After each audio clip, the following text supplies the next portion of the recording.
כאן זה הבודקה שהיו שומרים.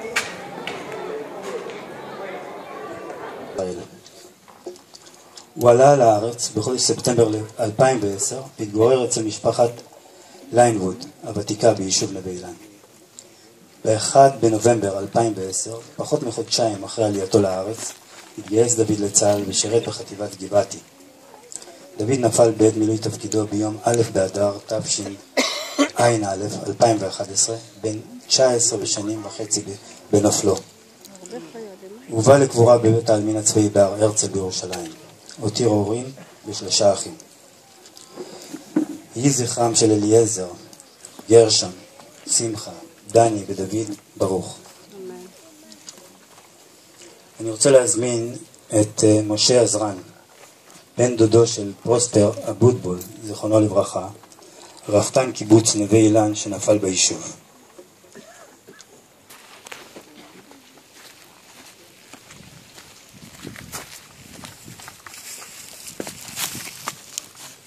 לדוד היקר, פרוספר, זיכרונו לברכה, עברו 61 שנה מאז הבשורה המרה אותה קיבלו ההורים רבי יוסף ודינה אבוטבול, זיכרונם לברכה, עוד בארץ הנכר, מרוקו, בעיר מרקש בה נולד.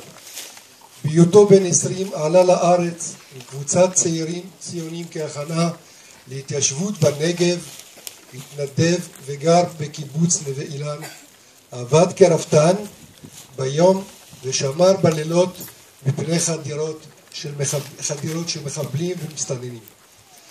בתאריך 11/10/1953,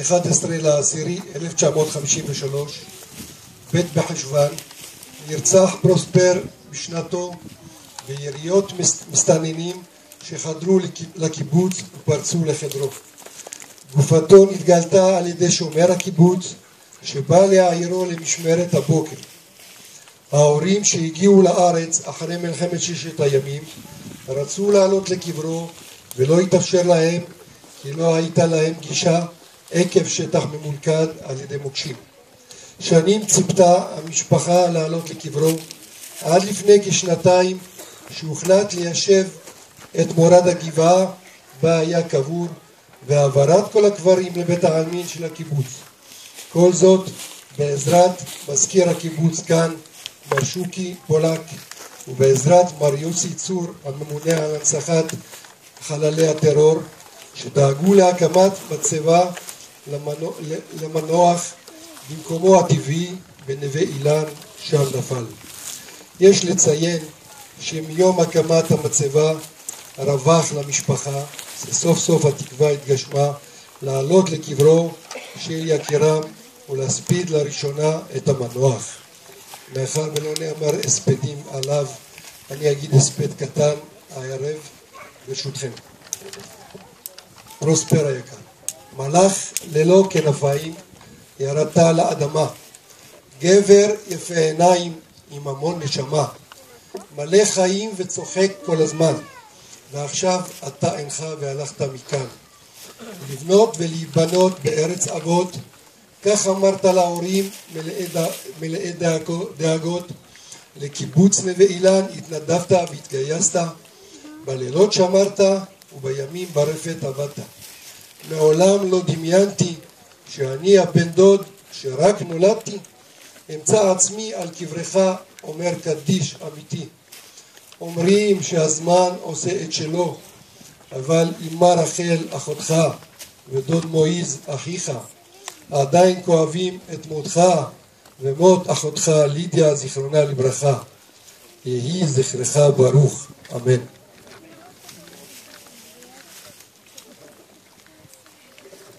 אני מתכבד להזמין לבמה את אליעזר מראשוני נווה אילן.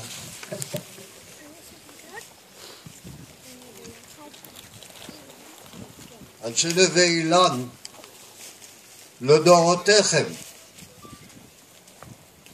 באתי להעלות את זכרם של 4 שנקראו מתוכנו על ידי המוות.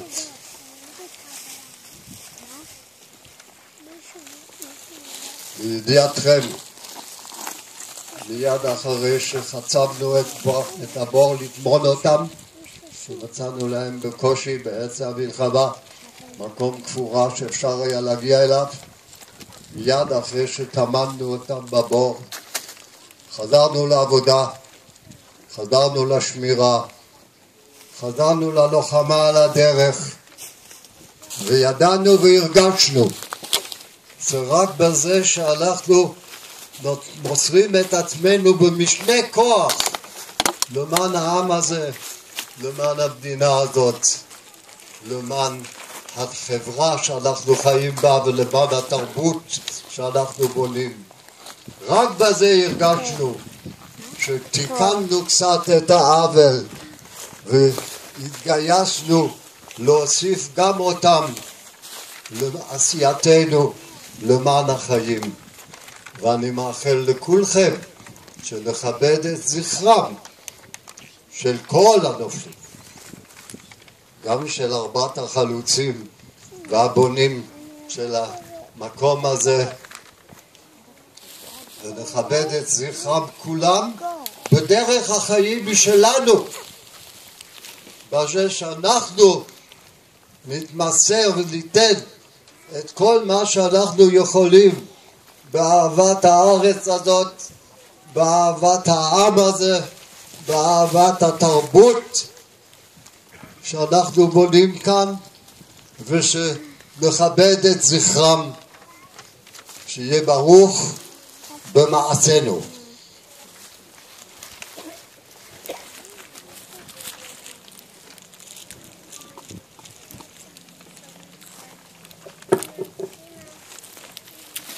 לזכרו של דני, לרה יוליוס. רוצה כל כך לגעת